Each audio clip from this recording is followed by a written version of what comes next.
దేవుని కృపను బట్టి మీరందరూ క్షేమని ఆశిస్తూ మత్తయి సువార్త ఈరోజు నుంచి మనం మత్తయి సువార్త ధ్యానించాలనేటువంటి ఉద్దేశం కలిగి ఉన్నాం. మత్తయి సువార్త గురించి కొన్ని విషయాలు ముందుగా మనం చూసిన తర్వాత మనం ముందుకు వెళ్దాం. ఎందుకంటే ముందుగా కొంత పరిచయం మనందరికి బాగా తెలిసినటువంటి విషయం ఏంటంటే కొత్త నిబంధనలో మొట్టమొదటి పుస్తకం ఏంటంటే మత్తయి. మలాకిలో కూడా పాత నిబంధన.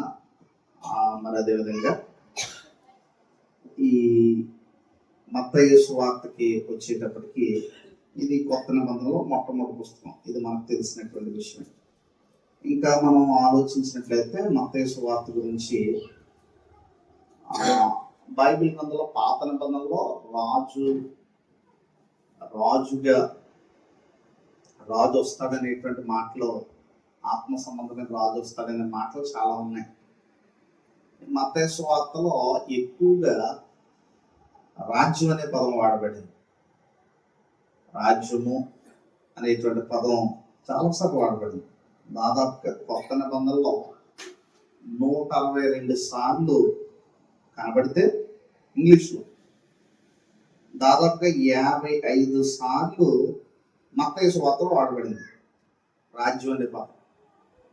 అంటే రాజ్యం అనే పదం మత్తయి సువార్తలో 55 సార్లు వాడబడింది. దేవుని రాజ్యం యొక్క ఔన్నత్యము, దేవుని రాజ్యం కూర్చున్నటువంటి కులంకుశమైనటువంటి విషయాలన్నీ కూడా అక్కడ ఉన్నాయి. ఇంకొక సంగతి ఏంటంటే మనం ఇంకా ఆలోచించినట్లయితే ఇందులో కొన్ని ముఖ్యమైనటువంటి విషయాలు మనం చూస్తే మత్తయి సువార్తలో ప్రభు అనే మాట కురియోస్ అనేటువంటి గ్రీక్ పదం 32 సార్లు వాడబడింది. 32 సార్లు ప్రభు అనేటువంటి మాట వాడబడింది. కనుక రాజ్యము ప్రభు. రాజ్యానికి ఎవరు ఉంటారంటే రాజు ఉంటాడు. రాజ్యానికి రాజు ఉంటాడు కాబట్టి ప్రభు లేదా రాజు అనేటువంటి మాటలు ఎక్కువగా వాడబడ్డాయి. అది మనం ఇందులో చూస్తూ ఉంటాం. ఇంకా మనం ఆలోచించినట్లయితే సంఘం కూర్చున్న ప్రస్తావన ఇందులో ఉంది. ఎందుకంటే మొదటిగా మత్తయి సువార్త 16వ అధ్యాయంలో ఈ బండ మీద నా సంఘమును పడుతుంది. కనుక మత్తయి సువార్త చాలా డీటెయిల్డ్గా చెప్పబడినటువంటి. ఎందుకు నేను చెప్తున్నానంటే డీటెయిల్గా చెప్పబడిందంటే మత్తయి సువార్తలో యేసు ప్రభువు వారి పుట్టుక దగ్గర నుంచి ఎక్కువ ప్రసంగాల మీద క్రోడీకరించబడింది. ఆ రాజు ఎలాంటి వాడు, ఆ రాజు యొక్క బోధ ఏంటి, కొండ మీద ప్రసంగం. కొండ మీద ప్రసంగం దాదాపుగా మత్తయి సువార్త 5 నుంచి 7వ అధ్యాయం వరకు కూడా ఏ ప్రసంగం అండి? కొండ మీద ప్రసంగం. మళ్ళా తర్వాత కొన్ని విషయాలు, కొన్ని అద్భుతాలు, సూచకాలు చెప్తాయి. మళ్ళా 13వ అధ్యాయం నుంచి మళ్ళా ఉపమానాలు, రాజ్యము కూర్చునేటువంటి చక్కని బోధ మనకు మత్తయి సువార్త కనబడుతుంది. ఇంకా మనం ఆలోచించినట్లయితే దీనికి ఉండేటువంటి విషయాలు, బైబిల్లో 4 సువార్తలు ఉన్నాయి. అంటే దాని అర్థం 4 రకాలైన సువార్తలు కాదు, కానీ 4 కూడా ఒకటే సువార్తను వివరిస్తున్నాయి. అంటే మనం ఆలోచించినట్లయితే 4 సువార్తలు కాదు, కానీ 4 ఒకటే రకమైనటువంటి సువార్త. అంటే యేసు ప్రభువారు రక్షకుడిగా ఈ భూమి మీదకి రావడం, ఆ రక్షణ కూర్చున్నటువంటి ఆలోచన, అంటే ఆ రక్షకుడి యొక్క వర్ణన ఈ సువార్తలో ఉంది. ఆయన భూమి మీదకి వచ్చి ఏం చేశాడు అనేటువంటి స్పష్టంగా మనకు ఉంది. కనుక ఈ విషయాలన్నీ కూడా మత్తయి సువార్తలో మనం చూస్తూ ఉంటాం. ఇంకా మనం ఆలోచించినట్టయితే దీని గురించి ప్రత్యేకమైనటువంటి ఉద్దేశం ఏంటంటే యేసు రాజుగా, అంటే ఒక రకంగా చెప్పాలంటే యేసు ప్రభు రాజుగా మత్తయి చిత్రీకరించాలని అనుకున్నాడు. రాజు అనేటువంటి మాటకు మనకు బాగా అర్థం తెలియలేనటువంటి వారిని కాదు, ప్రభు అనేటువంటి మాట. కనుక యేసును ప్రభువుగా చూపించాలనుకున్నాడు. మనం యోహాను సువార్తలో చూసాం. యోహాను సువార్తలో ఎలా చూపించాలని అనుకున్నాడంటే ఆయన దేవుడిగా చూపించాడు. లేకపోతే మత్తయి సువార్త వచ్చేటప్పటికి రాజుగా చూపించాలని అనుకున్నాడు. సో రాజుగా ఎందుకు చూపించాలని అనుకున్నాడు అంటే, రాజు అనేటువంటి పదం సాధారణమైనటువంటి పదం కాదు ఆ రోజు ఉన్నటువంటి వారికి. పాత నిబంధనలో చాలా మందికి రాజుల గురించి తెలుసు. ఇప్పుడు మనుషుల్ని పరిపాలించేటువంటి ఒక కొత్త రాజు వస్తున్నాడు అనేటువంటి సంగతి వచ్చాడు. ఆయన పరిపాలన ఈ విధంగా ఉంటాదని మత్తయి చాలా లోతుగా వారిలో చిత్రీకరించాడు. ఇంకా మనం ఆలోచించినట్టయితే ఈ మత్తయి సువార్తలో ఇంకా ముఖ్యమైనటువంటి సంగతి ఏంటంటే, మనం ఆలోచిస్తే ఇందులో ఒకవేళ మనం సింపుల్గా ఒకవేళ దీన్ని అధ్యయనం చేసినట్లయితే కొన్ని విషయాలు మనం అక్కడ చూడొచ్చు. ఏంటంటే 1వ అధ్యాయము 1 నుంచి 4వ అధ్యాయం 11 వరకు ఉపోద్ఘాతం ఉంటుంది, పరిచయం ఉంటుంది మత్తయి సువార్తకు సంబంధించి. ఇకపోతే 4వ అధ్యాయం 12 నుంచి 13వ అధ్యాయం 58 వరకు గలిలయ ప్రాంతంలో యేసు ప్రభువు చేసిన పరిచర్య ఉంది, గలిలయ ప్రాంతాల్లో. ఇకపోతే మనం ఆలోచించినట్లయితే 14వ అధ్యాయం 1 నుంచి 16, 12 వరకు, 16వ అధ్యాయం 12వ వచనం వరకు గలిలయ చుట్టూ ఉన్నటువంటి ప్రదేశాల్లో చేసిన పరిచర్య ఉంటుంది. ఇకపోతే 16వ అధ్యాయం నుంచి 13 నుంచి 20, 34 వరకు యెరూషలేము ప్రయాణమై వెళ్ళడం గురించి ఉంటుంది, యెరూషలేము ప్రయాణమై వెళ్ళడం గురించి ఉంటుంది. ఇకపోతే యెరూషలేములో ఎదుర్కొన్న సంఘటనలు ఏంటి, వీటి గురించి మనకి 21వ అధ్యాయం 1 నుంచి 25, 46 వరకు ఉంటుంది. ఇకపోతే 20వ అధ్యాయం నుంచి 26వ అధ్యాయం నుంచి 28వ అధ్యాయం వరకు కూడా ఏముంటుంది అంటే, నేను గనుక అంటే ఇది పరిచయం కాబట్టి స్పీడ్గా చెప్పుకెళ్తున్నాను. మళ్ళీ మనం మత్తయి సువార్తలోకి వెళ్ళిపోవాలి. శిలువ మరణము మరియు పునరుద్ధానం గురించి ఉంటుంది. సో సువార్తలో మనకి బలంగా అర్థం కావాలి. సువార్తలో చాలా విషయాలు ఉన్నాయి. ఇప్పుడు మనం చదువుకుంటూ వెళ్తున్నప్పుడు మొట్టమొదటిగా మనం ఆలోచించినట్లయితే మత్తయి సువార్త 1వ అధ్యాయం మనం గమనిద్దాం. ఇక్కడ ఇది వంశావళి గురించి చెప్పబడినటువంటిది. మీకు అందరికీ ఇది తెలిసినటువంటి విషయమే. మత్తయి సువార్త మ్యాక్సిమం వంశావళితో ఇది స్టార్ట్ అయినటువంటి సువార్త. ఎక్కడ నుంచి తీసుకొచ్చాడు అని అంటే, మత్తయి సువార్త 1వ అధ్యాయము 1వ వచనం. ఎక్కడ చూడాలి మనం, అబ్రహాము కుమారుడుకు దావీదు కుమారుడైన యేసుక్రీస్తు వంశావళి. ఇక్కడ అబ్రహాము దగ్గర నుంచి తీసుకొచ్చాడు. అబ్రహాము దగ్గర నుంచి తీసుకురావడంలో శ్రోతల యొక్క అటెన్షన్ ని, ఎందుకంటే అక్కడ ఉన్నటువంటి వాళ్ళందరికీ కూడా అబ్రహాము చాలా గొప్పవాడు. అక్కడ ఉన్నటువంటి వాళ్ళందరూ కూడా, ఎందుకంటే యూదులు అబ్రహామును చాలా ఇష్టపడతారు, చాలా ఇష్టపడతారు అబ్రహాం. వారు ఎంత ఇష్టపడతారు అంటే అబ్రహాము కుమారులను అనిపించుకోవడానికి చాలా ఇష్టం యూదులకి. మీరు చూడండి, అందుకే బాప్తిస్మా యోహాను ఏమంటాడంటే, అబ్రహాము మాకు తండ్రి అని మీలో మీరు అనుకో. ఎందుకంటే వారికి అబ్రహాం అంటే చాలా ఇష్టం వాళ్ళకి. ఇంకొక సంగతి ఏంటంటే, అబ్రహాము నుంచి స్టార్ట్ చేస్తుంది. అబ్రహాము నుంచి మనం ఆలోచించినట్లయితే అబ్రహాము కుమారుడు దావీదు కుమారుడు యేసుక్రీస్తు వంశావళి అనేటువంటిది ఇక్కడ మనకి చూస్తూ ఉంటాం.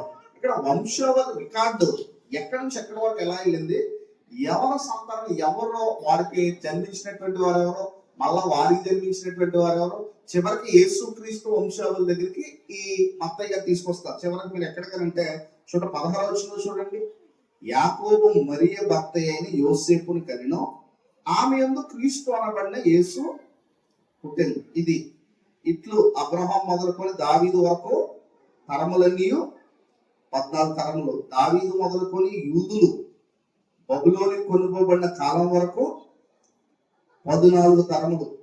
బబులోనుకు కొనుక్కోబడినది మొదలుకొని క్రీస్తు వరకు 14 తరములు. 18వ వచనం చెప్పబడుతుంది. ఇవి తరాల లెక్కలు. ఎన్ని తరాలు ఉన్నాయి మొత్తం? 14.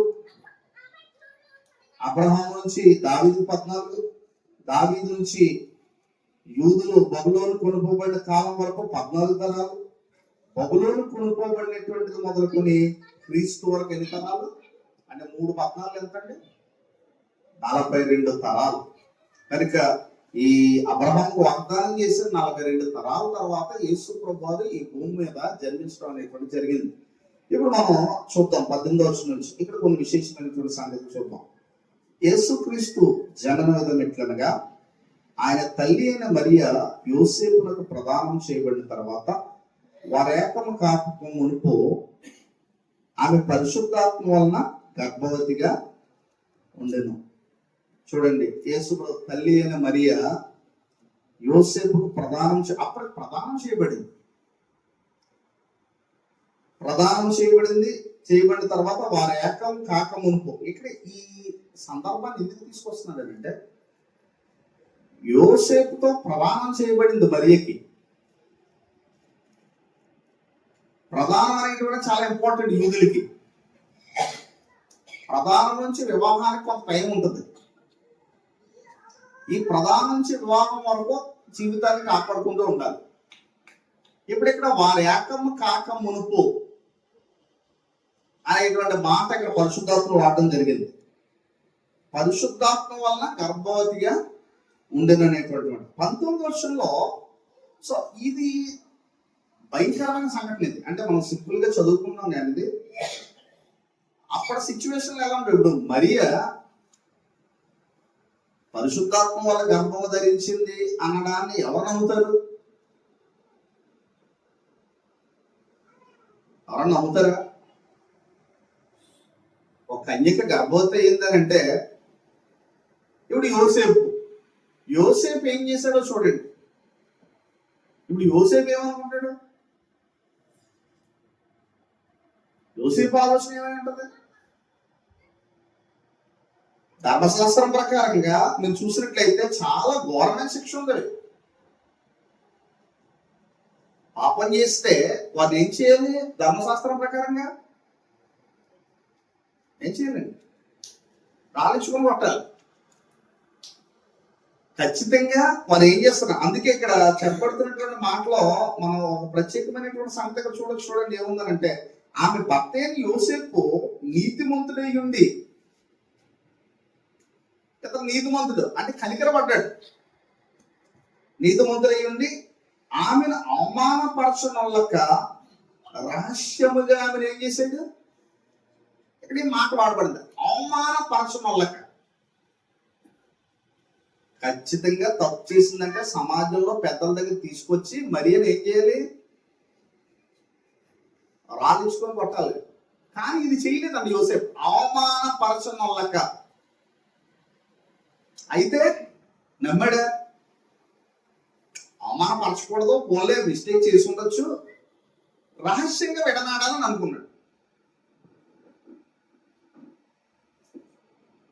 అవమానపరచకూడదని మాత్రమే అనుకున్నాడు. ఇక్కడ చూడండి, మనం ఇదే విషయాల్ని మనం ఆలోచించినట్టయితే కిందకి ఇంకా మనం ఈ విషయాల్ని చదివేటువంటి ప్రయత్నం చేద్దాం.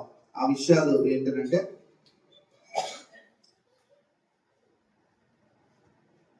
చూడండి,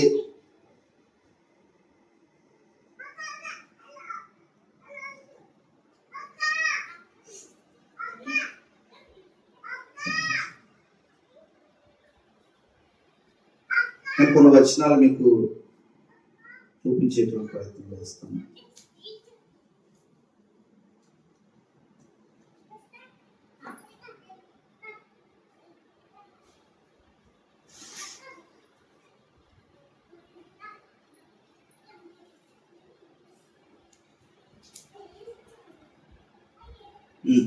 ఇక్కడ చూడండి, పాత నిబంధన ప్రకారంగా ఉన్నటువంటి కొన్ని విధానాలు మనం చూద్దాం.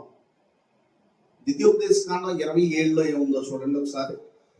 ద్వితీయోపదేశకాండము 20వ అధ్యాయము 7వ వచనంలో, ఒకడు స్త్రీని ప్రదానము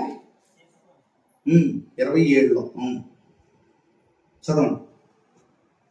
ఒకడు స్త్రీని ప్రదానం చేసుకుని ఆమెను ఇంకనూ పరిగ్రహింపే యుద్ధంలో చనిపోయిన ఎడల వేరొకడు ఆమెను పరిగ్రహించును గనుక అటువాడు తన ఇంటికి తిరిగి వెళ్ళవచ్చు. చూడండి, ఇక్కడ కొన్ని నియమాలు ఉన్నాయి. ఇక్కడ ఒక స్త్రీని ప్రదానం చేసుకుని ఆమెను ఇంకను పరిగ్రహింపక మునిపే యుద్ధంలో చనిపోయిన వేరొకడు ఆమెను ఏం చేయొచ్చు అంటే, ఒకవేళ భర్త చనిపోతే ఖచ్చితంగా వేరొక వ్యక్తి ఆమెను ఏం చేసుకోవచ్చు. అది చాలా కట్టుబడి అప్పుడు మాత్రమే ఇచ్చాడు నియమాన్ని. ఇంకా మనం ఆలోచించినట్లయితే ఇక్కడ ధర్మశాస్త్రం ప్రకారంగా ద్వితీయోపదేశకాండం 22 ఏముందో చూడండి. శిక్ష 22:23 వచ్చు. 22:23 వచ్చు. కన్యకైన చిన్నది ప్రదానం చేయబడిన తర్వాత ఒకడు ఊర్లో ఆమెను కలుసుకుని ఆమెతో శయనించిన యెడల ఆ ఊరి గవిని యొద్దకు వారిద్దరిని తీసుకుని వచ్చి ఆ చిన్నది ఊర్లో కేకలు వేయమందున ఆమెను తన పొరుగువాని భార్యను అవమానపరిచినందున ఆ మనుషుని రాళ్లతో ఏం చేయాలి. ఒకవేళ కంగారు పడి మరియను జనాల్లోకి తీసుకొచ్చి ఆ రోజు చావగొట్టే పని ఎవరు చేయలేదు, యోసేపు చేయలేదు. అందుకే మత్తయి నీతిమంతుడై ఉండి అనే మాట అంటే లా ప్రకారంగా అక్కడ భౌతిక సంబంధమైనటువంటి సాక్ష్యాలను పట్టుకొని ఒకవేళ మరియను ఏం చేయొచ్చు, ధర్మశాస్త్ర ప్రకారంగా శిక్ష విధించవచ్చు. కానీ ఆ పని చేయలేదు. దేవుడు కృప చూడండి. అయితే ఇప్పుడు యోసేపు మనసులో మాత్రం ఎంతో కొంత భయం ఉంటుంది కాబట్టి రహస్యంగా ఏం చేయాలనుకున్నాడు, విడనాడాలి అనేటువంటి ఆలోచన కలిగింది. ఇక్కడ అందుకే రాళ్లతో చావగొట్టవలను అట్లు ఆ చెడుతనము మీలో నుండి ఏం చేయాలి, పరిహరించాలి. ఎలా చేయమని చెప్పాడు. ఒకవేళ ఆ యోసేపు నమ్మేసి ఒకవేళ అలాగ చేస్తుండేవాడైతే వేరేలా ఉండేది. కానీ ఇక్కడ దేవుడు ఆ పని జరగనవ్వలేదు. యోసేపులో దేవుడు కనికరాన్ని పెట్టి అంటే ఊరుగా ధర్మశాస్త్రం ప్రకారంగా అయితే ఏం చేయాలి. ఎందుకంటే మీకు యేసుప్రభు వారు ఒక సమయంలో ఒక ప్రశ్న అడిగారు. ఒక స్త్రీ వ్యభిచారంలో పట్టుబడినప్పుడు వారు ఆమెను తీసుకొని వచ్చి ఆ యోధ ధర్మశాస్త్రం ప్రకారంగా ఏమడిగారండి. ధర్మశాస్త్రం ప్రకారంగా పాపం చేసినటువంటి వారిని రాళ్లతో కొట్టాలి కదా, నువ్వు దీని గురించి ఏమని చెప్తావు. అదే ఇప్పుడు మరీ వర్తిస్తావు కదా. భౌతిక సంబంధంగా యోసేపు ఆలోచించుంటే, కానీ దేవుడు యోసేపును బలపరుస్తున్నాడు. ఇప్పుడు యోసేపుకి వచ్చినటువంటి చూడండి, వెంటనే దేవుడు ఏం చేశాడనంటే తన దూత ద్వారా యోసేపుకి చూడండి వెంటనే ఒప్పుకున్నాడు. ఒకటి ఇక్కడ సమాజం ద్వారా వచ్చేటువంటి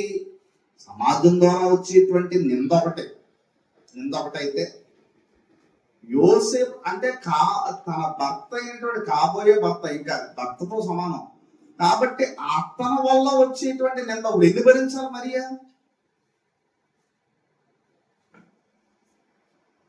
ఆమె నమ్మింది. ఆమెకు ఆల్రెడీ దేవుడు ముందుగానే ఏం చేశాడు.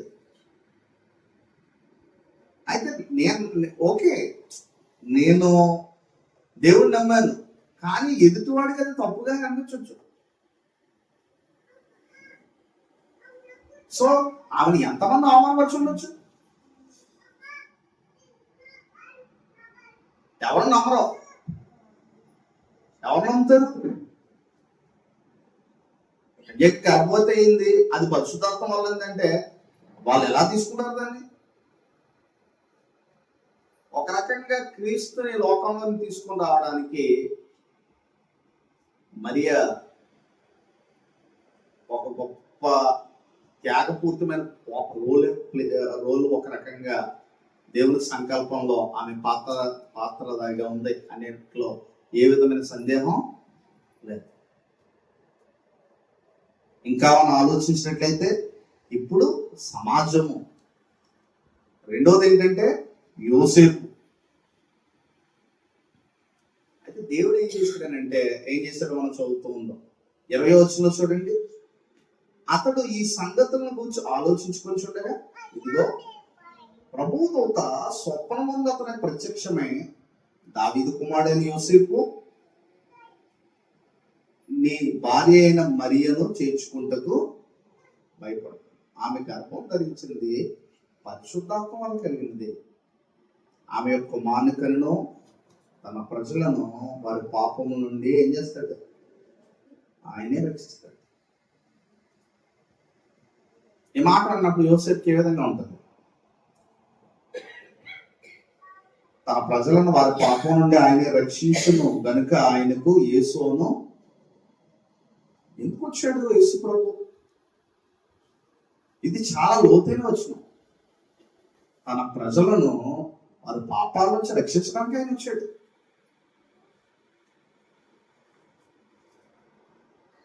పాపాల నుంచి ఎవరు రక్షించగలరా? యేసు ప్రభు ఈ లోకానికి వచ్చినటువంటి ముఖ్యమైనటువంటి పని అక్కడ తెలియపరుస్తుంది. ఎందుకంటే మరియకు పుట్టినటువంటి కుమారుడు మాత్రమే కాదు, అతనికి ఎవరతను లోకానికి రక్షకుడు. తన ప్రజలను రక్షిస్తాడు. యుద్ధం నుంచి కాదు, యుద్ధం నుంచి కాపాడేవాడు కాదు ఈయన. ఈరోజు తన ప్రజలను వారి పాపాల నుంచి ఏం చేస్తాడు ఈయన? భూమి మీద ఎవరికైనా ఇది వాడబడిందా? అధికారం నుంచి పాత నిబంధనలో రాజులు ఉన్నారు. ఇదిగో పలానా రాజు వెళ్ళి ఆ రాజ్యాన్ని ఏం చేస్తాడు? జయిస్తాడు, ప్రజలను రక్షిస్తాడు. వెళ్ళి నువ్వు వెళ్ళు, వారి మీద యుద్ధానికి వెళ్తే వారిని నీ చేతికి అప్పగిస్తాను. కానీ యేసు ప్రభు దగ్గరికి వచ్చేటప్పటికి ఏమని వాడబడిందంటే తన ప్రజలను పాపంలో నుంచి రక్షిస్తాడు. ఇది చాలా విలువైనటువంటి మాట. అందుకే ఏమని పేరు పెట్టుకుంటున్నాడండి? యేసు అని పేరు పెట్టదు అన్న. ఇదిగో అందుకే మనకి 22వ వచనంలో చెప్పబడుతున్నటువంటి మాట మన పాత నిబంధనలో కూడా ఉంటది. ఇదిగో కన్యగర్భ యెషయా ముందుగానే. బహుశా కొంతమంది యూదులు నమ్మడానికి ఇది బలమైన ఆధారం. ఏంటి బలమైన ఆధారం అంటే, ఒకవేళ ఈ మాట పాత్రలో రాయించుకుపోయి ఉండుంటే కొంతమంది ఎందుకు నమ్మారంటే యేసు ప్రభుని ఖచ్చితంగా అందుకే బెస్ట్ ఎగ్జాంపుల్ అంటే సమర స్త్రీ. మెస్సియా వస్తాడని మనకు తెలుసు.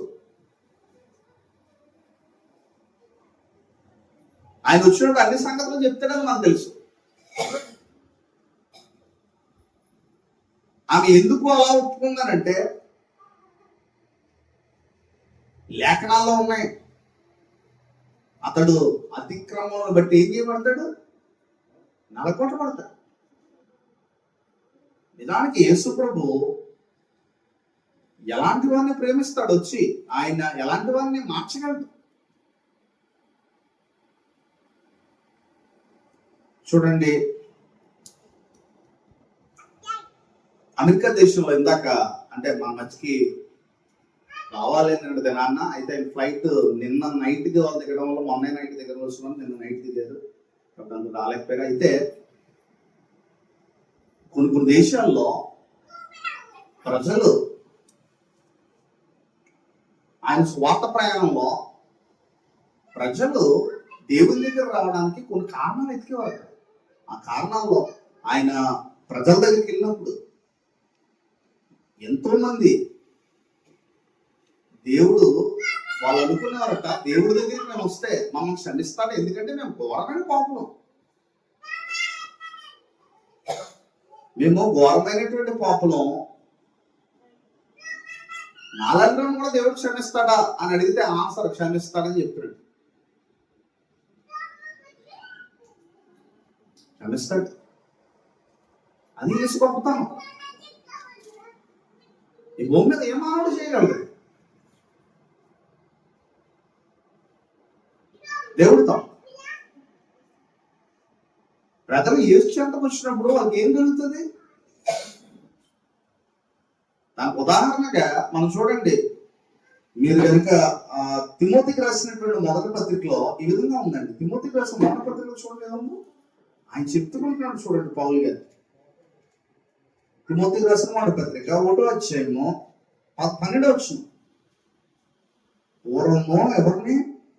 దోషకుడును, హింసకుడును, హానికరుడు నేను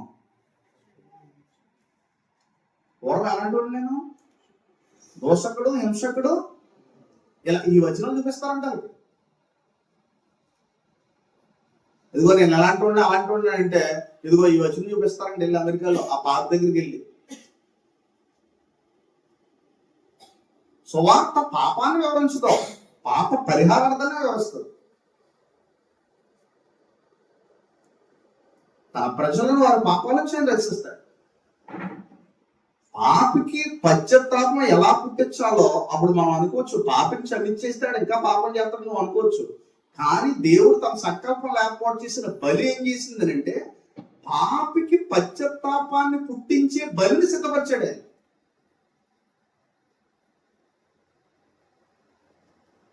ఎలా రక్షిస్తాడు? ఇదిగో నా దగ్గర రండి మిమ్మల్ని క్షమించేయాలని అనలేదు ఆయన. అలా ఉంటే జనాల పాపాన్ని ఎలా తీసుకుంటారు? యేసు సిలువ గనుక సిలువ లోతుగా ధ్యానిస్తే ఆవిడ ఖచ్చితంగా మనిషి మళ్ళా వైపు కాకుండా ఖచ్చితంగా తన హృదయంలో ఏం చేస్తాడంటే ఎబ్రీ పత్రికలో చెప్పబడింది ఏంటనేటువంటి విషయం ఏంటంటే ఆయన రక్తం అంటే ఆయన పాపాన్ని ఎలా పరిహరిస్తాడు అనేటువంటి సంగతి మనం ఆలోచిస్తే ఎబ్రీ పత్రికలో చూడండి ఏమంటున్నాడు. ఎబ్రీ రాసిన పత్రిక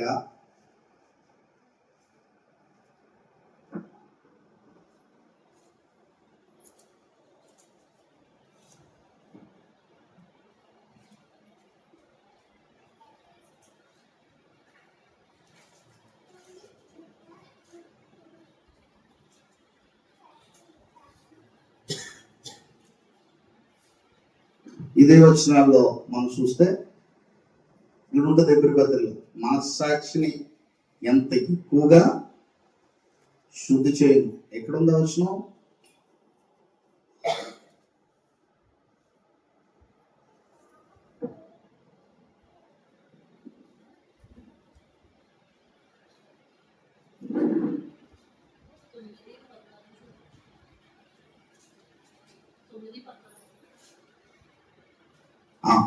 థ్యాంక్ యూ.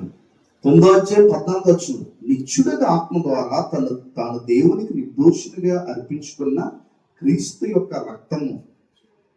చూడండి, క్రీస్తు రక్తం ఏం చేయగలదు? ఇది ఎవరు చేయగలరు అంటే భూమి మీద ఏ నాలెడ్జ్ చేయలేదు ఈ పని. ఒక మనిషి పాపాన్ని విడిచిపెట్టి క్షమాపణ వరకు యేసు ప్రభు దగ్గర తీసుకొచ్చేటువంటి పని ఏది చేయలేదు. ఏం చేస్తున్నాడు అక్కడ చెప్తున్నాడండి. ఏమంటున్నాడు అంటే నిర్జీవ క్రియలను విడిచి జీవము గల దేవుని సేవించటకు మీ మనస్సాక్షిని ఎంతో ఎక్కువ ఏం చేస్తుంది? మనస్సాక్షిని శుద్ధి చేయగలిగితే క్రీస్తు రక్తం తప్ప ఎవరు శుద్ధి చేయగలరు?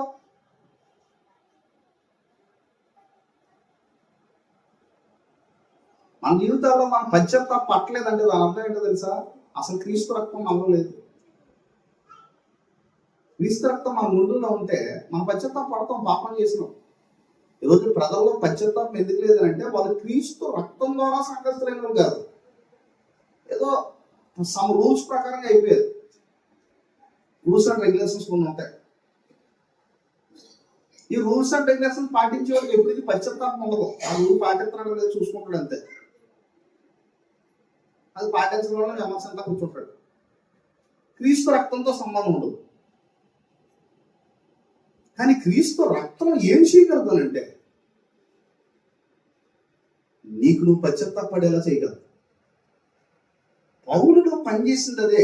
ఎందుకంటే తన ప్రజలను వారి పాపముల నుండి ఆయన రక్షిస్తగలడు. దేని నుంచి రక్షించగలడు? తన ప్రజలను వారి పాపం నుంచి రక్షించడం అంటే అది చిన్న విషయం కాదు.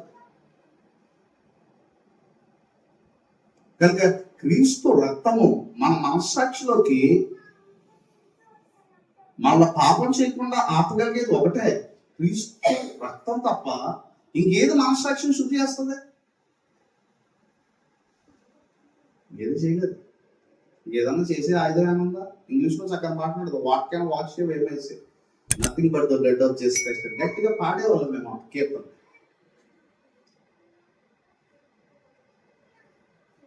ఏది నన్ను శుద్ధి చేయగలదు? యేసు రక్తం తప్ప.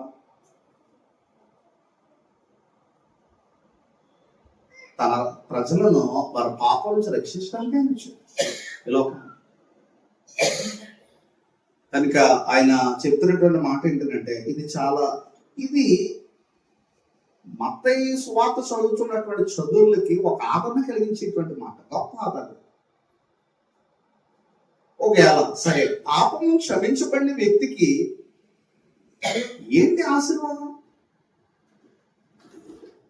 పాపము క్షమించబడితే ఏంటి లాభం అని అంటే గొప్ప లాభం ఉంది. ఎందుకంటే క్రీస్తునందు ఉన్న వారికి ఏ శిక్ష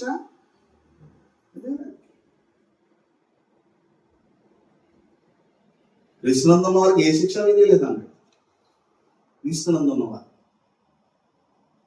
అంటే ఫైనల్ గా అంటే ఒక శిక్ష ఉంది. క్రీస్తునందు తప్ప శిక్షను తప్పించుకోవడం మార్గమేది. పాత నిబంధన కాలంలో పాపం చేసినటువంటి అంటే వారికి ఎలా ఉండే అంటే ఎలా వర్ణించారంటే ఆశ్రయపురాలు ఉండేవి. ఎవరన్నా తప్పు చేస్తే వారు వెళ్ళి ఎక్కడికి వెళ్ళిపోవాలి? ఆశ్రయపురాల్లోకి వెళ్తే, ఆశ్రయపురాల్లో వెళ్తే ఆ వ్యక్తికి ఏమి కొత్త నిబంధనలో మనిషి నరకానికి వెళ్ళకుండా ఆశ్రయపురమైన క్రీస్తుని ఆశ్రయించవచ్చు. అప్పుడు క్రీస్తు అతనుకున్న పశ్చాత్తాపను బట్టి అతను కనికరించి ముందుకు నడిపిస్తాడు. అది దినదినము జరగవలసింది. కనుక ఆయన ఎల్లప్పుడూ కూడా, అందుకే ఈ నిరంతరము ప్రధాన యాజకుడిగా ఉన్నాడు. ఏమైనాడు? నిరంతరమై ఉన్నాడు. దేవుడికి నల్లుకి మధ్యవర్తి ఎవరండి? యేసుక్రీస్తును. ఆయన ఏం చేస్తున్నాడంటే ఇప్పుడు ఈరోజు మనం ఆలోచించినట్లయితే సంఘానికి శిరస్సు ఎవరండి? సంఘానికి శిరస్సు క్రీస్తుగా ఉండడం వల్ల ఉండే ఆశీర్వాదం అండి. ఎంత గొప్ప ఆశీర్వాదం అది! సంఘానికి శిరస్సు క్రీస్తు అవడం వల్ల వచ్చే ఆశీర్వాదం ఏంటంటే ఎవరు ఇవ్వలేని గొప్ప ఆశీర్వాదాలు క్రీస్తు మాత్రమే ఏం చేయగలడు, ఇవ్వగలడు. నా జీవితానికి శిరస్సు క్రీస్తు అయితే నన్ను ఆయన నడిపిస్తాడు. అందుకే అన్నాడు, నేను సదాకాలం మీతో ఉంటాను. వీరు అపోస్తలుగా వీళ్ళందరూ కూడా ఈ సువార్తను లోకంలో పట్టుకెళ్ళేవారు. అందుకే వారు ఎప్పుడైతే చెప్పారో వారు 3000 మంది కూడా వెంటనే వారి ఉదయాలు ఏం చేయబడ్డాయి. ఇప్పుడు ఆయన చెప్తున్నాడు భవిష్యత్తులో ఆయన అంటాడు, మరియకు పుట్టినటువంటి వాడు సామాన్యుడు కాదు. ఒక రకంగా మన పరిభాషలో చెప్పాలంటే సామాన్యుడు కాదు. తన ప్రజలను వారి పాపం నుంచి ఆయన రక్షిస్తాడు అని చెప్పి మళ్ళీ కింద ఇంకొక టైటిల్ కూడా ఉంది. ఆయనకి ఏముందండి మత్తయి సువార్తలో? ఇదిగో కన్య గర్భవతి కుమారుని, ఆయనకి ఇమ్మానుయేలు అని పేరు. ఇమ్మానుయేలు అంటే అర్థం ఏంటి అని చెప్తాడండి. ఇమ్మానుయేలు అని మా పేరున భాషలో దేవుడు మనకు. వాళ్ళకు గుడ్ న్యూస్ ఏంటంటే దేవుడు ఇంతవరకు మీరు ఎక్కడో ఉన్నారని అనుకున్నారు. కానీ వాళ్ళకి ఒక మధురమైనటువంటి ఒక మానమైనటువంటి గుడ్ న్యూస్ లాంటిది ఏంటంటే మనం ఆలోచిస్తే అక్కడ ఆ వచనంలో ఏముందనంటే ఇమ్మానుయేలు, మీరు దేవుడు ఎక్కడో ఉన్నాడని వెళ్తున్నారు, కానీ ఇప్పుడు మీకు తోడుగా ఉన్నానికి వచ్చాడు. ఆయన మీతో ఉంటాడు, ఆయన మీతో సహవాసం చేస్తాడు. వారు ఇశ్రాయేల్ నిజంగా ఆలోచిస్తే ఆనాటి ప్రజలు అపోస్తులు ఎంత ధన్యులు. వారితో కూడా ఎవరున్నారు? యేసుక్రీస్తు ఉన్నాడు. అంత మాత్రమే శిష్యులతో ఎవరున్నారు? యేసుక్రీస్తు. ఆయన సముద్రం మీద వాడు వెళ్ళిపోతున్నప్పుడు అందులో ఉన్నది ఎవరు? ఎలాంటి ఉన్నాడు వారందరూ. ఆ సముద్రం మీద వాళ్ళు నిజంగా వాళ్ళు రాత్రి సముద్రంలో వెళ్తున్నప్పుడు ఆయన అందులోనే ఉన్నాడు. వాళ్ళు చాలా ఏం చేస్తున్నారు? భయపడుతున్నారు ఆ తుఫాన్ రాక. కానీ ఆయన లేచి, అయ్యో ఇంత ఘోరం జరిగిపోతుందని అనలేదు. ఆయన లేచి అల్ప విశ్వాసలాగా ఏమన్నాడు అని చెప్పి గాలిని సముద్రాన్ని ఏం చేశాడు? ఆయన కట్టించేశాడు. ఎంత ఒక విషయం ఏంటంటే, ఒకవేళ వ్యక్తిగతంగా మన ఇంట్లో పుట్టాడు కాబట్టి మనవాడే అనేటువంటి ఆలోచన వాళ్ళకి వస్తుందేమో అని చెప్పి యేసుప్రభు ఒక సందర్భంలో ఏమన్నాడనంటే, మీ తల్లిదండ్రులు పిలుస్తారంటే, ఎవరు నా తండ్రి? ఏమన్నా, ఇదిగో దేవుని చిత్తం నెరవేర్చు వీరే నా తల్లి నా తండ్రి అని వాళ్ళు చూపించాడు శిష్యులు. కనుక అంతటి గొప్ప మాటలు మత్తయ్య గారు రాస్తున్నారు. ఇమ్మానుయేలు, దేవుడు మనకు తోడు అని. ఇప్పుడు క్రీస్తు యొక్క గొప్పతనాన్ని మనం స్పష్టంగా తెలుసుకోవాలి. క్రీస్తు మనకు సహాయం చేయ కారణాన్ని బట్టి ఈ లోకానికి వచ్చాడు.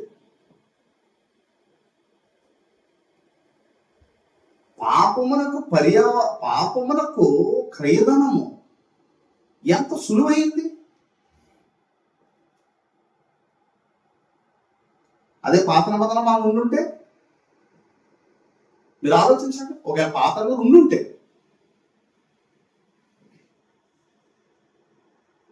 ఇప్పుడు చచ్చి జాగ్రత్తకున్నాం. పాత నిబంధన ఉండుంటే దేవుడు ఏం చేస్తున్నాడంటే, పాత్రలో కృపాకాలాన్ని ఇస్తున్నాడు ఈ కాలం. ఎందుకంటే ఆయన తన ప్రజలను రక్షించడానికి వచ్చాడు. ఎంత రక్షిస్తాడంటే, ఆయన ఎలాంటి వాడు అంటే, ఆయన జీవించు అని చెప్పి మాత్రమే వదిలేదు, ఆయన తోడై ఉంటానన్నాడు. మానవుడుగా పాపాన్ని జయించలేడన్న సంగతి దేవుని తెలుసు. మానవుడిగా జయించలేడు, ఎప్పటికీ జయించలేడు. మానవుడిగా దేవుడు తోడై ఉండకపోతే, మానవుడు క్రీస్తు రక్తము తోడై ఉండకపోతే, మానవుడు మనస్సాక్షిలో క్రీస్తు రక్తం ప్రవహించలేకపోతే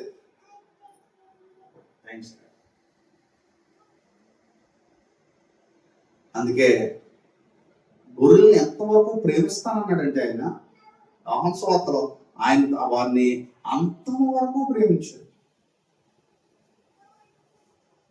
అంత ప్రేమ ఆయన కురిపించాడు మానవులు. అందుకే కింద ఇంకా అక్కడ చూడండి ఏమంటాడంటే, ప్రభు తన ప్రవక్త ద్వారా పలికిన మాట నెరవేరినట్లు ఇదంతయు జరిగింది. ఇమ్మానుయేలు అని పేరునకు భాషాంతరం దేవుడు మనకు తోడు. యేసుని భూమి మీద కలిగి ఉంటాం, ఆయన తోడుగా ఉంటాం. ఎంత గొప్ప ఆశీర్వాదం. యేసు ప్రభు తోడుగా ఉంటే, యేసు తోడుగా ఉంటున్నాడా? నిజంగా యేసు తోడుగా ఉంటున్నాడు మనకి. తోడుగా ఉంటే నువ్వు ఈ భూమి మీద ఎందుకు భయపడవు? ఆ లోకంతో రాజీపడవు.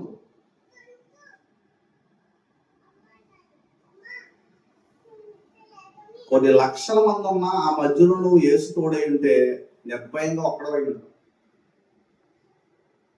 ఎందుకో తెలుసా? నన్ను రక్షించి నన్ను క్షమించి నా పాపాలు కడిగిన యేసు కంటే ఈ లోకంలో ఏది గొప్పదే? ఏదన్నా గొప్పదేమన్నా ఉందా? ఆయనకంటే గొప్పది ఏముంది? కనుక అందుకే ఎందుకు శిష్యులు అంతలా మారిపోయారంటే, వారు యేసుతో ఎదిగేదారు వారి జీవితాలు. యేసు అర్థమైన వాడు. యేసు కోసం సమస్తాన్ని విడిచిపెట్టాలని కూడా వెనుకాడతారు. ఎందుకంటే ఆయనను వెంబడించడం ద్వారా కాకుండా మానవుడు అత్యున్నతమైనటువంటి బహుమానాన్ని ఎలా పొందగలడు? ఇక్కడ అందుకే అంటున్నాడు, ఇమ్మానుయేల్ అనే మాటకు దేవుడు తోడనే మాటకు అర్థం ఏంటంటే దేవుడు తోడుగా ఉండి నడిపిస్తాడు ఇక మీద ప్రజలు. ఎందుకంటే మీరు అందుకే రాజుగా ఆయన చిత్రీకరించేటప్పుడు అత్తయ్య గారు ఆయన్ని చిత్రీకరించేటప్పుడు ఆయన రాజుగా ఏ విధంగా ఉంటాడు, మనుషులు హృదయాన్ని పరిపాలిస్తాడు. ఆయన ఎక్కడ పరిపాలన చేస్తాడు? యేసుప్రభు ఎక్కడ పరిపాలన చేస్తాడనంటే ఒకటే, ఆయన మనుషులు హృదయాన్ని పరిపాలిస్తాడు. నిజంగా బాప్తిసం పొందేటప్పుడు మనం ఏమనుకుని పొందుతాం? యేసు ప్రభువుని నీ నోటితో ఒప్పుకోవడం, ఈ స్టేట్మెంట్ ఇవ్వడం, పూర్తి సరెండర్గా ఆయన ప్రభు ఈ రోజు నుంచి యేసు ఆ స్టేట్మెంట్ ఇవ్వడం అంటే అర్థం ఏంటో తెలుసా? ఈ రోజు నుంచి నన్ను పరిపాలన ఎవడో చేయడానికి వీల్లేదు, యేసు తప్ప.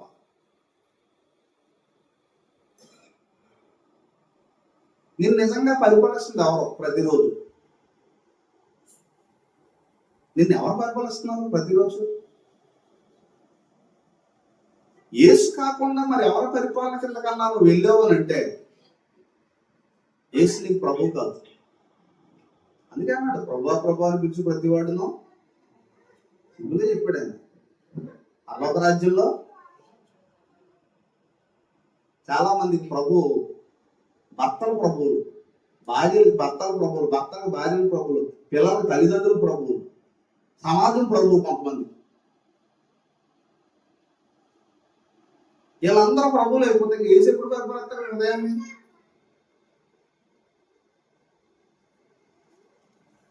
యేసు కంటే నిన్ను ఎవరన్నా పరిపాలిస్తున్నారు లోకంలో ఎక్కువగా? యేసు కంటే ఎవరికో పరిపాలిస్తున్నారు నీ జీవితాన్ని.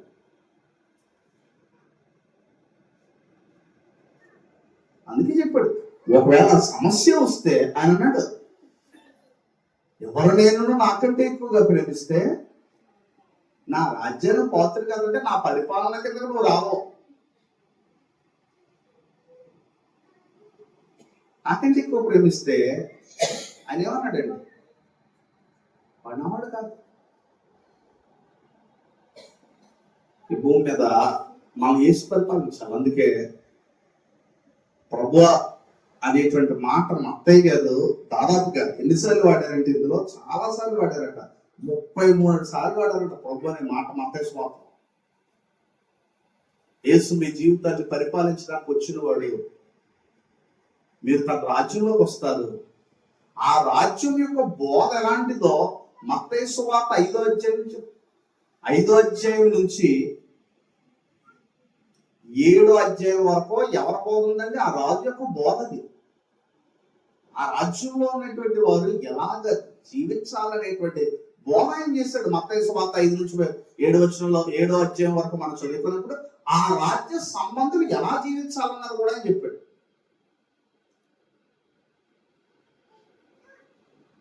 ఇంకోటి సంగతి ఏంటంటే పౌలు గారు మాట అంట, ప్రభు మనసు ఎరిగి ఆయన బోధించగలవాడు.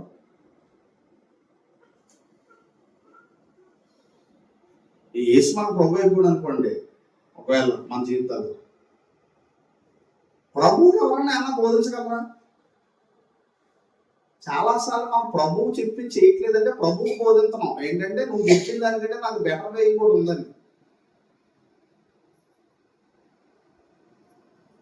చాలాసార్లు ప్రభు అబద్ధం ఆడొద్దని చెప్తాడు. ప్రభు అబద్ధం ఆడొద్దు అన్నాడు కదా. ఏమన్నాడు? మీ మాట అవునంటే అవును, కాదంటే కాదంటాడు. కానీ మనం ఏమంటాం అంటే అవునంటే అవుననక్కర్లేదు, కాదంటే కాదనక్కర్లేదు. ఎందుకంటే నీకంటే ఒక గొప్ప మార్గాన్ని నేను ఆల్రెడీ కనిపెట్టేశాను. అవుతుంది అది. ఆయన ఏమన్నాడనంటే ఒకవేళ పాపం చేస్తే, ఇప్పుడు చూడండి కొత్త నిబంధన ప్రకారంగా మనం ఆలోచించినట్లయితే దానికంటే బెటర్ మీద మనం ఏం కనిపెట్టగలం? అందుకే నిజంగా ప్రభువుకి అంకితమైన వాడి జీవితంలో వాడు భూమి మీద ఎక్కువ పశ్చాత్తాప పడుతూనే జీవిస్తాడు. ఈ భూమి మీద అది దేవుడు తీసుకొచ్చేసాడు. ఏంటంటే ఆ వ్యక్తిని దేవుడు ఎన్నుకున్నట్టే.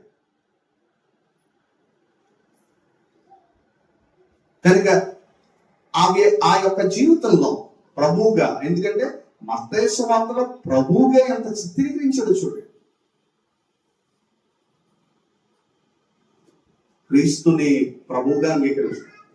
మనకు అదే చెప్తున్నాడు. ఎందుకంటే అందుకే ఇక్కడ ఎక్కువగా రాటపడింది, పరలోక రాజ్యము ఏమైంది, సమీపించుంది.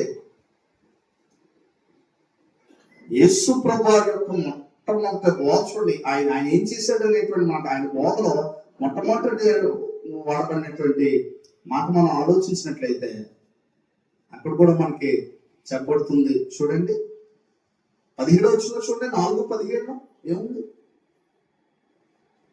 మత్తయి 4:17 చూడండి. మొట్టమొదట భూమి మీదకి వచ్చిన వెంటనే వాడబడిన మాట అది, అంటే ప్రసంగం మాట. అని అంతకుముందు బాప్తిస్మం యోహానుతో మాట్లాడాడు. అయితే మొట్టమొదటి ప్రసంగం చూడండి, అప్పటి నుండి యేసు పరలోక రాజ్యం ఏమైంది, సమీపించున్నదయ్యా. ఏం చేయాలప్పుడు దీనికి మార్మస్పందన అంటే యేసు ప్రభు చేసిన మొట్టమొదటి ప్రసంగ టైటిలే మార్మన్స్.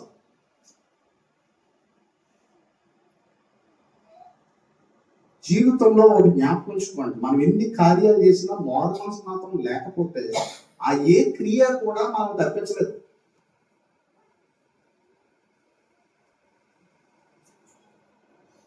ఏ క్రియ తప్ప చాలా మంది దేవుని వాక్యాన్ని జనులకు బోధించినప్పుడు వాళ్ళు ఏమనుకుంటారంటే దేవుని పేట ఏదో పని చేసి మార్మల్స్ అందరూ కొట్టుకుపోతారు అనుకుంటారు. అని కుదరదండి.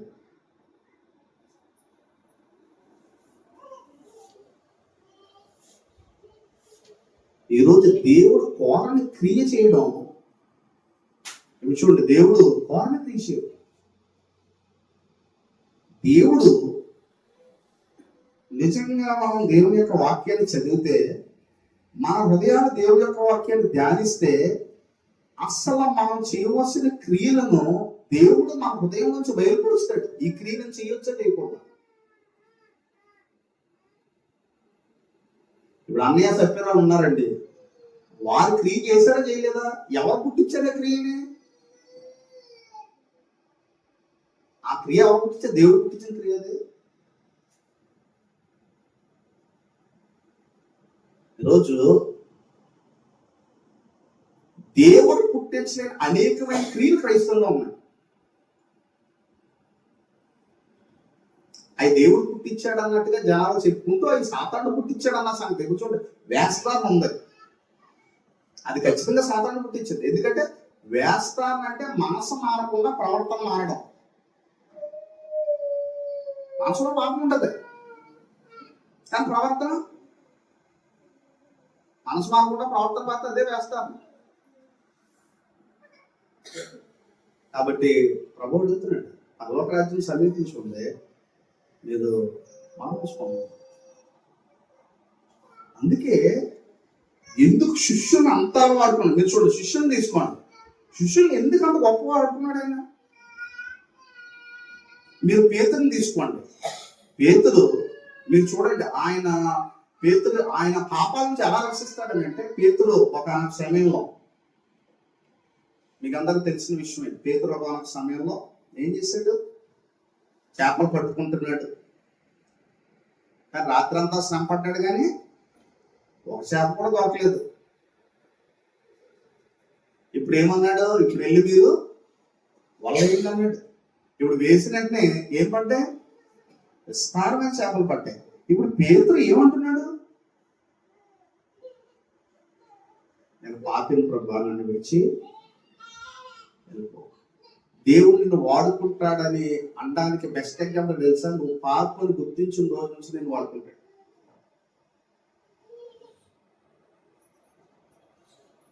నేను పాపిని ప్రభు, నన్ను విడిచి వెళ్ళిపో అని అనగానే నో అయితే రా, నేను ఇంత ఏం చేస్తాను. ఆయన రాజ్యం అలాంటిది. చూడండి, ఎక్కడుందో వచ్చినాం చూడండి. ఆ వచనం కూడా చదువుకుని మనం ఉంచుకుందాం. ఎక్కడ ఉంది? బైబిల్ మార్చడం లేదా? నా బైబిల్లో వచనాలు ఏంటంటే నాకు తెలుసుకుంది. లూకా సువార్త 5వ అధ్యాయం చూడండి లూకా సువార్త 5వ అధ్యాయం 6వ వచనం 5:6. వారు అలా చేసి విస్తారమైన చేపలు పట్టిరి, అందుచేత వారి వలలో మిగిలిపోతుండగా వారు వేరొక దోణిలో ఉన్న తమ పాలువారు వచ్చి తమకు సహాయం చేయవలని వారికి సంజ్ఞలు చేశారు. వారు వచ్చి 2 దోణులు మునిగినట్లు, చూడండి 2 దోణులు మునిగినట్లు నింపిరి. సీమోను పేతురు చూచి యేసు మోకాలు ఎదుట సాగిలి పడ్డాడంటే ఏం చేశాడు? యేసు మోకాలు ఎదుట సాగిలిపడి ఏం చేశాడో చూడండి. ప్రభా నన్ను విడిచిపోము, నేను ఎలాంటి వాడిని?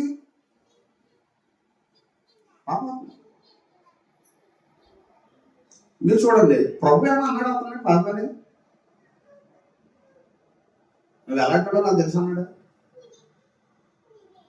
ప్రభు వాక్యం వినేటప్పటికీ, అంటే ప్రభు చేసిన అద్భుతం చూసి ఈయన మామూలుడు కాదు, ఈ ముందు మనం ఏం చేయలేము, నిలబడినాం.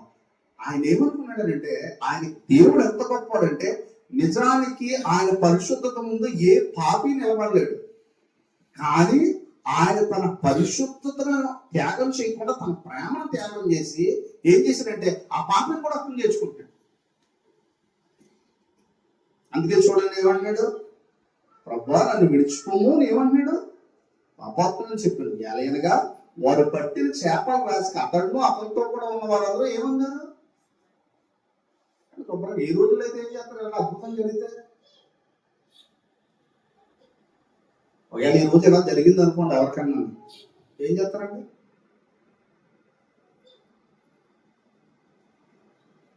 యేసు ప్రభువును ఆశ్రయించాడని చెప్పి ఊరంతా చాటేస్తాడు. మీరు కూడా వచ్చి ప్రార్థన చేయించుకోండి అంటాడు. అంతేనా? అదే శుభార్త. ఈరోజు మీరు కూడా వచ్చి ఏం చేయించుకోండి అంటే ప్రార్థన చేయించుకోండి. ఆయన ఎవరో దూరం నుంచి వచ్చారు, ఎక్కడి నుంచోని ఆయన వచ్చి ఎప్పుడైతే నన్ను వలయమన్నాడో ఇలా చెప్తారు. కానీ ఆయన సువార్త యొక్క గొప్పతనం ఏంటంటే ఇచ్చిన ఇది తగ్గిపోయాడు ఇక్కడ. ఇప్పుడు ఇప్పుడున్న లోకంలో జరిగితే ఆ సాక్ష్యాన్ని బట్టి ఏమో ఇచ్చి చేసుకుంటారు కదండి. కానీ ఈయన ఏం చేశాడనంటే, నేను పాపిని ప్రభా నన్ను విడిచి వెళ్ళిపో అని అంటే ఆయన ఏమన్నాడో చూడండి. అలాగే సీమోనుతో కూడా పాల్గొన్న జబదేయ కుమారుడు యాకోబును విస్మయం ఉంది. అందుకు యేసు భయపడకము ఏమన్నాడు, ఎప్పటి నుండి నీవు మనుషులను పట్టువాడువై పాపాత్మని అంటున్నాడు. అయితే రా, నేను నిన్ను మనుషులు పట్టే జాలరగా చేస్తాను. అలాగే పౌలు యేసు ప్రభు దర్శనం వచ్చినప్పుడు, అంటే ఆ వెలుగు వచ్చినప్పుడు ఏం చేశాడు? సౌలా సౌలాగా నన్ను ఎందుకు హింసిస్తున్నావు? ఎవరంటే నువ్వు హింసించిన యేసు నేనే. యేసుని ఎప్పుడు హింసించాడు? నేను హింసించిన యేసు నేనే అన్నప్పుడు అప్పుడు వెంటనే ఏమన్నాడంటే, ఓ మాట అన్నాడంటే, పౌలకి పశ్చాత్తాపం వచ్చేసింది. ప్రభా నేనేం చేయాలయ్యా, నెక్స్ట్ ఏం చేయాలి? అప్పుడు వెంటనే ఏమన్నాడనంటే, నేనేం చేయాలని అప్పుడు వెంటనే కొన్ని, అంటే ఆ 3 రోజులు అతనికి ఏం కనపడలేదు. బహుశా 3 రోజులు కళ్ళు కనపడలేదు కదా. ఆ 3 రోజులు అంత పశ్చాత్తాపం ఉన్నాడు. ఆ 3 రోజులు అతను ఏం చేసి ఉంటాడు పౌలు?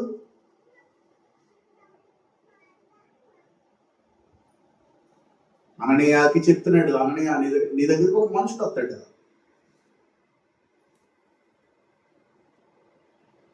అతను ఎవరో వస్తాడు. ఓహో, ఆయన ఇక్కడ ఏం చేశాడు?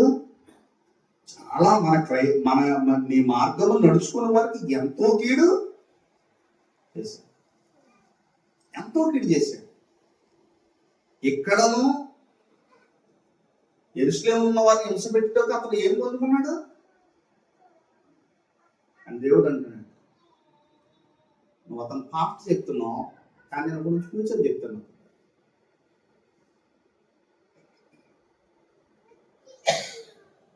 ఒక మనిషిని పాస్ట్లో ఉన్న పాపాలు తీసివేసి అవి మళ్ళా గుర్తు చేయకుండా తన సంకల్పంలో నడిపించగలిగే దేవుడు మనకు ఉన్నాడు. కనుక ఏం చేశాడంటే, నేను ఫ్యూచర్ చెప్తున్నాను, అదేంటంటే విన్నాడు, ఓ అలా కూడా అయితే సర్లే, అలా కూడా నాకు తెలియదని అన్నాడు. ఆయన మాట రాజులు ఎట్టను అధికారులు ఎదుటాను అందించలేదు. నా నామము భరించడానికి భరిస్తాడు తన నామాన్ని. నేను ఏర్పరచుకున్న సాధమవుతాను. ఎంత భరించాడు పౌలు. పొద్దున పిలోమోను పత్రిక చదువుతున్నాను టీచ్ చేసేటప్పుడు, చాలా క్యాండిల్ వచ్చాయి పిలోమోను పత్రిక చదువుతున్నాను. ఎందుకంటే పౌలు ఎలా భరించాడు అని అంటే, తన జీవితంలో పౌలు జైల్లో ఉండి కూడా ఒనేసిము కోసం ఆలోచిస్తున్నాడు. తన పర్సనల్ బాగలేదు, జైల్లో ఉన్నాడు. ఒనేసిము బాగుండాలని లెటర్ రాస్తున్నాడు పిలోమోను. పిలోమోను బట్టి ఒక్క అధ్యాయమే ఉంటుంది. ఇదిగో ఒనేసిము నీ నష్టం కలిగించొచ్చు. క్రీస్తు ప్రేమ పౌలు గారి తనతో ఉన్నటువంటి వారి పట్ల ఎంత అనుబంధమైన ప్రేమ కలిగి ఉన్నాడు. కనుక అంటే ఒకవేళ ఇదిగో ఒనేసిము ఒకప్పుడు నీకు నష్టాన్ని కలిగించవచ్చు, కానీ ఇప్పుడు అతను నీకు నాకు ప్రయోజనకరమైన ఒకప్పుడు దాసుడే, కానీ ఇప్పుడు మన తోటి సహోదరు. క్రీస్తు ప్రేమ తప్ప మనిషిలో తగ్గింపుని ఎవరు తీసుకురాగలరు? ఆయన రక్తం తప్ప. కనుక ఈ భూమి మీద ఉన్నటువంటి ప్రజలను పాపం నుంచి రక్షించేది, తోడేయుడిని నడిపించేది యేసు ప్రభువే. కాబట్టి మనం మోసపోకూడదు. ఎందుకంటే మన జీవితానికి యేసే ప్రభు అయి ఉన్నాడు. ఎవరు ప్రభు అనకూడదు. యేసు ప్రభు అన్నప్పుడు ఇంకో రెండో ప్రభు రాకూడదు లైఫ్ లో. అది ధనం వచ్చింది అనుకోండి, ధనం ప్రభు ధనం అవుతుందని అనుకోండి, ధనం ఖచ్చితంగా అన్నాడు. ఏమన్నాడంటే, ఆయన పౌలు గారు ఏమి ధనహీనుడు కాదు, ఆయన ఎంతో లగ్జరీ అనిపించున్నాడు. ఆయన ఏమన్నాడంటే, ధనవంతులకి అపేక్షించిన వారు శోధనలో ఖచ్చితంగా వెళ్ళిపోతారు. ఖచ్చితంగా నష్టము ధనాపేక్ష సమస్త కీళ్ళకి ఏమన్నాడు మూలం. తర్వాత ఇంకో విషయం ఏం చెప్పాడు అంటే, ధనవంతులు కదా శోధంలోను గురులోను అవివేకమైన హానికరమైన దురాశ అవి నష్టంలో ఉంచేస్తాయని తీసుకొచ్చి ఎవరికి. అందుకే అన్నాడు, ఆయన మాట్లాడాడు, మీరు ధనమునకును సిరికిని దేవునికి ఏమేమి లేదు. కనుక యేసు ప్రభువును మాత్రమే నమ్మితే ఆయన మన జీవితాన్ని పరిపాలిస్తాడు. ఆ పరిపాలించేటప్పుడు మన పాపం చేసిన మన చేత ఒప్పింపజేసి మళ్ళా ఆ పాపం జోలికి వెళ్లకుండా మనం నడిపించి, తాను మనల్ని ఏదైతే చెయ్యాలని భూమి మీద అనుకుంటున్నాడో ఆ చిత్తం వైపు ఆయన నడిపించి మన ద్వారా ఆయన మహిమ పొందుకొని అనేకుల మధ్య మనల్ని కనపరిచేటువంటి గొప్ప ఆలోచన ఆయన.